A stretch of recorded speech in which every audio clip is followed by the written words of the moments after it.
ములుగు జిల్లాలోని వరద ముంపు మండలాల్లో పర్యటిస్తున్నారు మంత్రి సీతక్క. ములుగు, గోవిందరావుపేట, తాడ్వాయి, ఏటూరు నాగారం, వాజేడు మండలాల్లో వరద ముంపు గ్రామాలను పరిశీలించారు. గోవిందరావుపేట మండలంలో దయ్యాల వాగు వరద ప్రవాహాన్ని పరిశీలించారు మంత్రి. ఆ తర్వాత తాడ్వాయి మండలం నార్లాపూర్, మేడారంలోని జంపన్న వాగుల దగ్గరకు వెళ్లారు. జిల్లా కలెక్టర్ దివాకర్, ఎస్పీ శబరీష్ మంత్రి టూర్లో ఉన్నారు.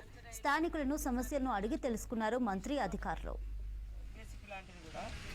వరద ఎక్కడి నుంచి వచ్చింది?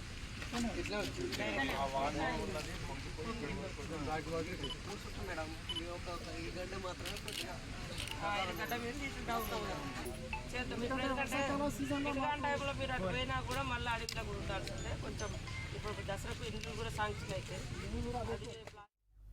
ములుగు జిల్లాలో 4-5 రోజులుగా భారీ వర్షాలు పడుతున్నాయి. వాగులు, వంకలు పొంగి పొర్లుతున్నాయి. చెరువులు నిండిపోయాయి. లోతట్టు ప్రాంతాలు జలమయమయ్యాయి. మరోవైపు పంట పొలాలు మునిగిపోతున్నాయి. దీంతో రైతులు ఆవేదన వ్యక్తం చేస్తున్నారు.